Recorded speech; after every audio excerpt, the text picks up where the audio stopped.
There's a million pods I haven't casted, but just you wait.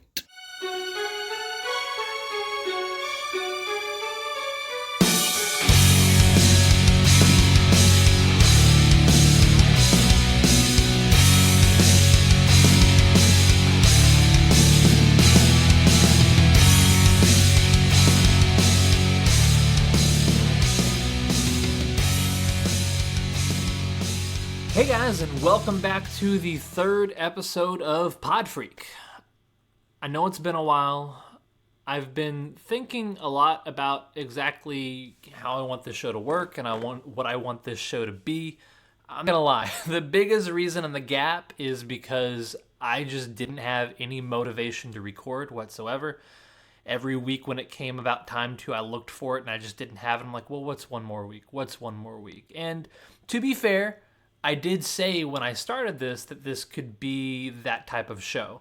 I wanted to leave it open enough to where if I fell off the bandwagon and wasn't releasing a show every week, that it wasn't the end of the world and that I could come back and record again later and that'd be okay because I'm just doing this for me.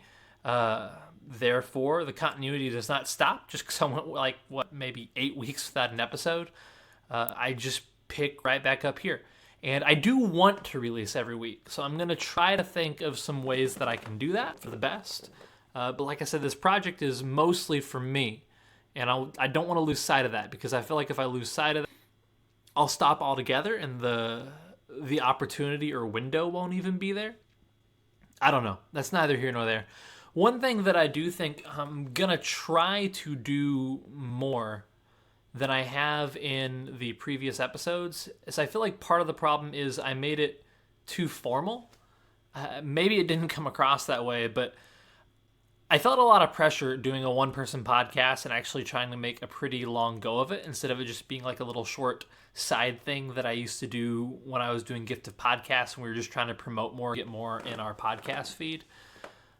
So I was like, well, I got to have segments and they've got to be predefined because I got to fill time and I've got to do this so I can have something to talk about the whole time. And I feel like that led to something that almost felt more like bullet points in an essay or manufactured. And I just want to talk.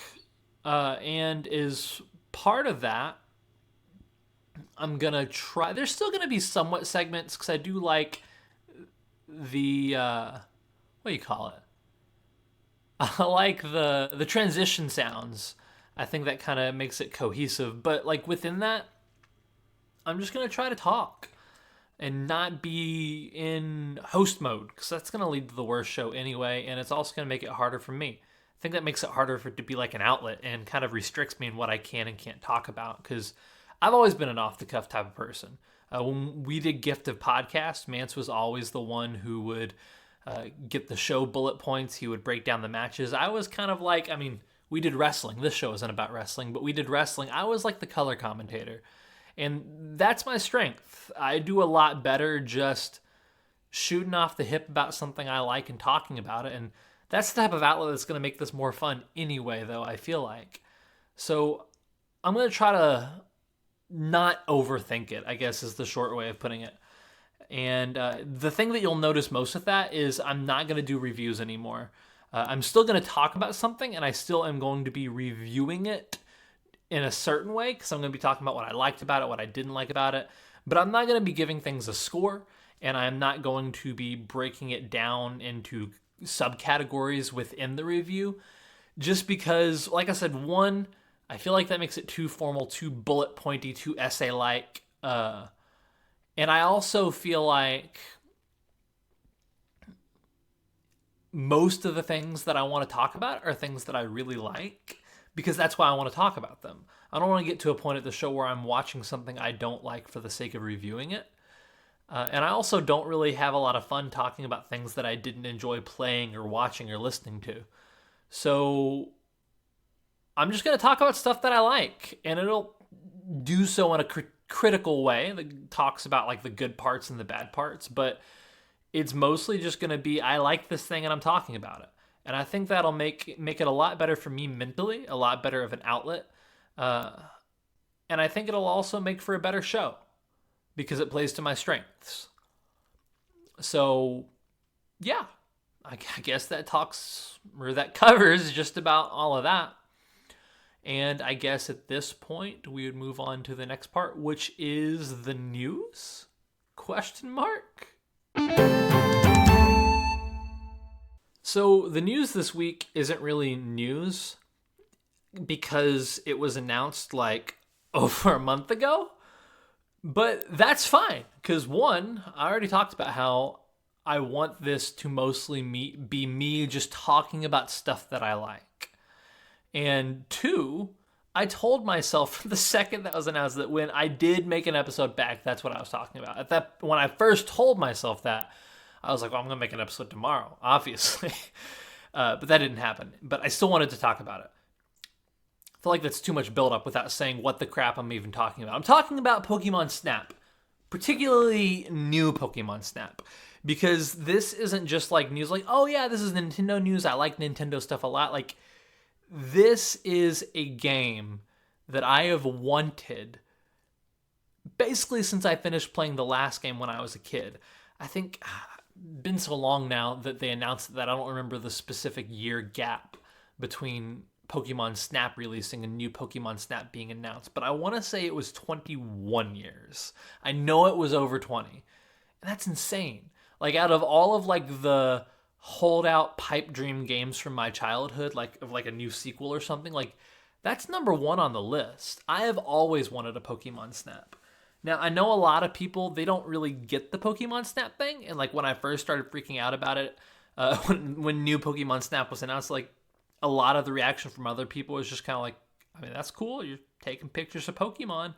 And even like if they played it, and I feel like a lot of people don't get what made Pokemon Snap special, and that it is not the same thing that makes the regular Pokemon game special.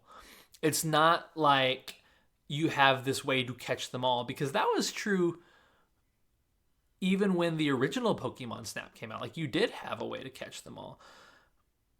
Pokemon Snap was just such a compact, excellent, unique experience, and to this day, I have never played a game like it.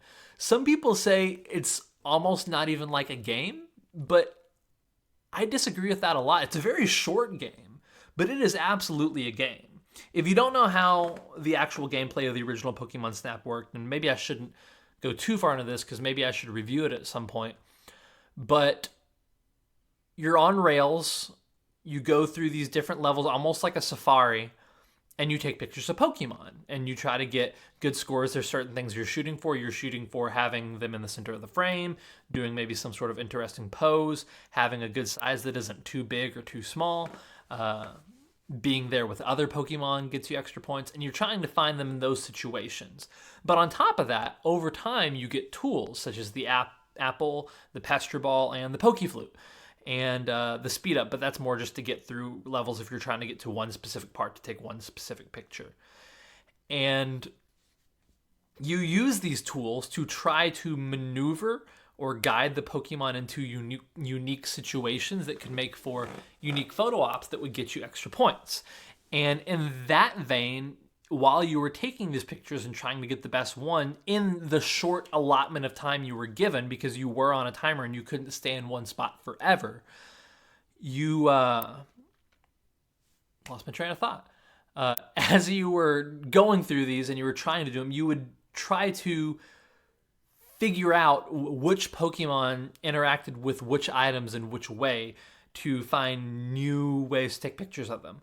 But it wasn't just that. You would also find there were like so many secret symbols you had to find that kind of looked like Pokemon that weren't, that you had to use these tools to puzzle solve and figure out where they were that would unlock the final level.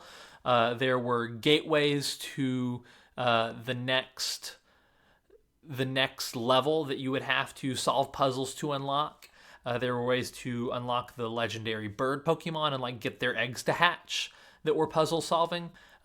Sometimes there were Pokemon that were hard to see or find, and you could find ways to make them appear or evolve. So it was a timer-based photo safari where you were taking pictures of Pokemon, and you were trying to get the best picture possible in that short amount of time, but you were also solving puzzles to try to advance to the next part of the game or up your score. And it created such a unique factor of replayability, and it also was very compact, so it's easy to just revisit in a day, really easy to speed run. And on top of that, at the time, and to a certain extent even now, it was one of the most lifelike Pokemon simulations that you could go through, because all of those Pokemon had very specific animations based off of their current setting in that level that they were able to do, instead of just having almost having to have like an AI to move around like they do in the wild area, or I guess anywhere in Pokemon Sword and Shield, or Let's Go Pikachu, Let's Go Eevee. They didn't have like a very limited AI of how to walk around and just kind of do stuff. Like, they had very, very unique characteristics and personality traits, and it really brought the Pokemon world to life. And on top of that, it was also one of those situations where because there was less to program, you could make them look a lot better. And I think that's something we're seeing with even what we've seen thus far of new Pokemon Snap. So it's a very, very unique and special game. And it also happens to be something I'm very nostalgic for from my childhood. And it also happens to be a spin-off of my favorite video game series of all time. And it happens to be coming to probably my favorite console of all time. So I am beyond excited for new Pokemon Snap. I think that if they can expand, introduce a few new features, and I even heard the idea of having ongoing support of like cycling Pokemon in or out. Like, oh, you have to go back to this level now. We hear that Gyarados are spawning there now, or whatever the thing might be. There are so many possibilities if they just take the general formula of what made it work without losing what made it special, and just introducing new ways to improve upon that. Take the same concept and make it something that you could get 30, 40 hours out of, even if not 60. I mean, but even 30 or 40 hours as opposed to like the 2 to 6 that you can get out of the original Pokemon Snap. And I think they have enough Pokemon to do it. They could even add a light story that would make it more compelling to play through. Like, there is so much potential. Like, the sky is the limit to me. How will this game do in sales? I don't know. But I think even if it's not a smash success in numbers, it has the potential to be a smash success in quality. And I hope that it is. I really hope I'm not disappointed. I'm trying not to get my hopes up too much, but by the same token, everything I've seen thus far from the first trailer was pretty awesome. I probably watched it on repeat ad nauseum. But that's Pokemon Snap. I'm really excited about it. I'm glad I finally got to share that with you guys. I actually had way more fun talking about it just now than I thought I would, so I'm really glad I sat down to podcast tonight, because I almost didn't. I just now realized that I never told you guys what we're going to be reviewing this week, and that is up next. We are actually going to be, quote-unquote, reviewing, but talking about Hamilton. So without further ado, let's talk about Hamilton. So when I originally decided to talk about Hamilton, it was after I had just rewatched the musical for the second time, and it was very fresh in my mind. Now, not so fresh, but that's okay. I'm just going to talk about it, and it's going to be fun because I've got lots of opinions. So I should probably start with how I first got introduced to Hamilton. Obviously, back when it was first popular in 2015, 2016, I heard a lot of people talking about it. But I never actually listened to it or looked into it until after I was dating my now wife, Nikki. She had the album, and she was like, oh, you got to listen to these songs. You got to listen to these songs. And for the longest time, I was like, no, I don't want to listen to them. I don't want to listen to them, because I really actually want to see the musical for the first time and like actually watch what I'm listening to so I know the story behind it. But eventually she broke me. Mostly because I ended up reading online that a lot of times with Broadway musicals, it's years and years and years before they actually like make a movie of it, or you're able to watch it from home.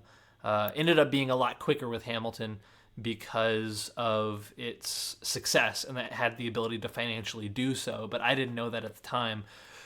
So I ended up breaking down and listening to it, and I really, really liked it. In fact, for a little bit there, I would listen to a lot of the songs on repeat, especially like Wait For It, which is, by the way, the best song in the entire musical. But I didn't fully understand the story. I caught bits and pieces of it, but I didn't have subtitles. I was just listening to it in my car. I didn't like really research the lyrics or anything. And I also always naturally assumed that there would be more scenes between the songs with like exposition and stuff, like you have in a lot of musicals that are more in the musical sense, or as opposed to what I would call Hamilton, which is almost more of a rock opera, or in this case, like a hip hop opera, which I could call it a hip hopera, but that would make me a dad, even though I'm not. And I didn't realize that the entire story was within the actual lyrics of the song, and you could catch the whole story just listening to the recorded album. So I never tried. And when it finally came to Disney Plus, I was ecstatic. We did not watch it the day it came out because we had a wedding that weekend that we had to go to. Socially distant, a very small wedding, by the way. But we did have a wedding to go to. So I ended up watching it. I guess Nikki and I watched it together the Monday after it came out, so a few days later. And I really liked it. I enjoyed watching it. But I think that because I had already listened to it and there was no new story, and I didn't realize that until as I was watching and started realizing, man, this is just like the album. They've done it note for note, basically. I realized that I guess all the stories in the rapping. And at that point in time, I guess I was so conditioned to listening, like as like a background thing to what I was watching, that I did not necessarily follow the journey of the characters. And it came off to me the first time I watched it as just like a concert that has multiple songs in a row, and they kind of loosely tell a story. But I was very, very wrong, and I'm going to get to that, because it wasn't until the second watch through that I said, so basically, the reason that I watched it the second time is because I've been addicted to TikTok during the quarantine, because it's taken me back to the old days of being addicted to memes and just scrolling through forever, because it was just funny enough and just short enough that you're like, well, one more. So I was scrolling through TikTok, and I started getting a lot of Hamilton stuff, and it started making me kind of pine for Hamilton, and a lot of people were pointing out stuff I didn't notice. I was like, I should really give that another watch, since everyone on TikTok is watching it on repeat. I guess that's what the Chinese government is trying to steal from us by spying on us with TikTok, is they want to know about our history and our forefathers, because they know we talk about Hamilton on it. That was a joke. Gosh, I'm so awkward. In any case, I finally sat down and I watched it a second time. And when I watched it the second time, I basically committed to following all of the lyrics, all of the lines, and trying to follow the characters and think of them as actual characters saying something, rather than Lin-Manuel Miranda performing the next song. And it completely just turned the musical upside down for me. Like, the music was already fantastic. I think anyone who's listened to 20 seconds of some of the, most of the songs in that album, in that musical, I think anybody could tell you that it's a fantastic musical. However, what I don't think that they would have been able to tell you is how great the story is just by listening to 20 seconds, because that's what happened to me. Thank you. Now we're on commercial break. This commercial is brought to you by the Renaissance people. And we're back. Hope you enjoyed that intermission. But yeah, just listening through to the album, unless you listened really intently, like an audiobook almost, I don't think you could tell how great these characters and these stories are. Anything past this is going to be super spoilery territory because I don't want to have to like censor myself about which parts I do talk about and don't talk about. If you want to watch it, it's on Disney Plus right now. Pay $6, go watch it. Listen to the podcast later.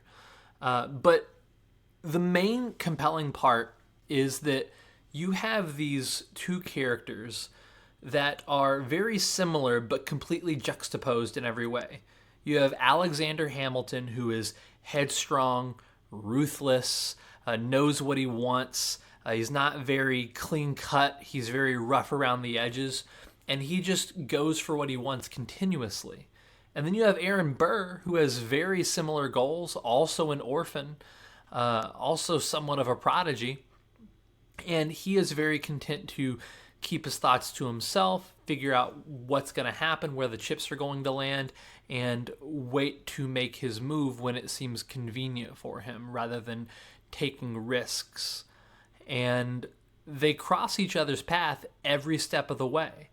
And the more and more you see Hamilton succeed, the more and more you see Burr start to kind of cycle out of control in a way, because he sees everything he's ever dreamed of happening to Hamilton under means that he believes are completely wrong. And his songs, in my opinion, because of the character work behind them, are some of the best songs. If not, one of them is the best song. Wait For It is the best song. I don't care who you are. I don't care what your opinion is. If Wait For It is not your best or your favorite Hamilton song, you're wrong. But is it rude? That's your favorite song too, isn't it? Yeah, but you don't even say that about Donald Trump.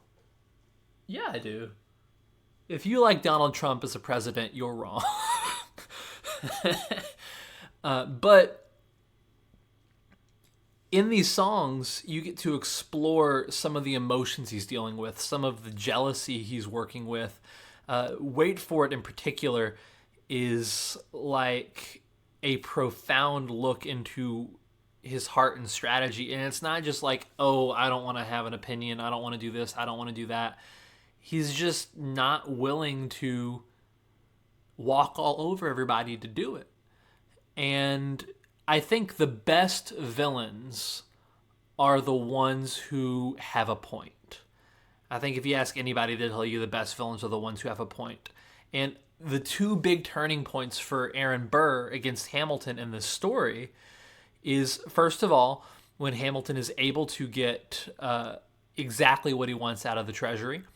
The room where it happens, I heard someone say on TikTok, and I think it was actually kind of brilliant, that the room where it happens is like Burr's villain song. It's like his Be Prepared, because that's the point where he sees Hamilton go in closed doors with these people that he knows do not like Hamilton and might actually like him better.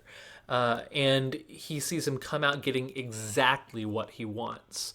And he wants to know how it happened. He wants to know what Hamilton does to see all of this success and all of this power and all this fortune that he feels he deserves and he feels belongs to him. And then the second big turning point is when, despite their past frenemyship, where they're kind of enemies, but, mostly friends, they have this relationship. And despite the fact that Hamilton has been opposed to Thomas Jefferson every step of the way, when Aaron Burr runs for president against Thomas Jefferson, Hamilton still gives his recommendation to Thomas Jefferson and his vote to Thomas Jefferson. And Burr in that moment feels betrayed. And that was like the final straw that broke the camel's back that leads to their duel, in which Hamilton raises his gun to the sky and says, "I'm not going to shoot you, Burr," basically. And Burr still goes for it. And he has to live with the fact that the one time he took a stand in the wrong way, in the wrong place, against the wrong person for the wrong reasons. That story alone is enough to carry this musical, but you also have Alexander dealing with the fact that he is... The whole movie he's taking and he's doing and he's going, and you see the cracks forming and the fact that maybe he's not focused on the right things, even though he is accomplishing great things, when you see the cracks in his marriage very early on with Eliza just wanting him to come home. And it's not until He has been caught very publicly in an illicit affair, and he loses his one and only son that he's completely broken and finally humbled, and is no longer the same person that Aaron Burr spent the whole musical fighting, right? Like when Aaron Burr finally confronts Hamilton, he's not the man that Burr was rivaling with that whole time. He's finally come to his senses and realized what matters and kind of taken a step back. And then because he was able to find that redemption before the end of the musical, people tell his story. Eliza in particular, who once swore to burn everything that they ever had together, is the one who goes through and tells his story the most. So he both ended up doing great things for his country and push forward great philosophical ideas and established our national bank and gave us a lot of credit. But he also was able to find personal redemption within his own life.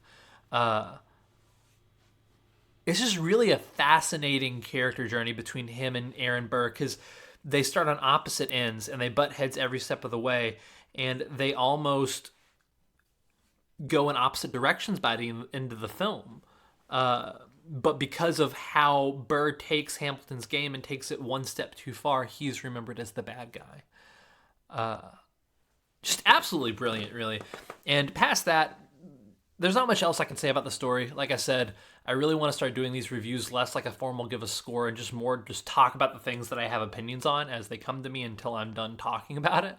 But as far as the story, I don't really have much else to say about that. It's just masterfully done, and talking about it right now makes me want to go watch it again, which I would do if it wasn't like 3 hours long. But it's just really good. And past that, the music, Lin-Manuel Miranda is an absolute genius. Every track in that musical is either a banger or has very significant insight into a person's character and is beautifully written, even if it's not super catchy. I think that alone was part of its huge success. I mean, the story to me is the part that really takes it to the next level for me personally. But I also understand that on the surface level, the music is what draws you in. And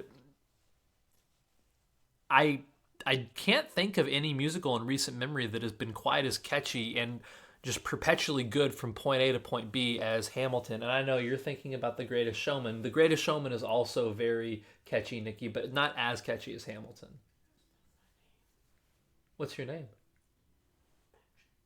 Oh, sorry. That was Patrick, not Nikki.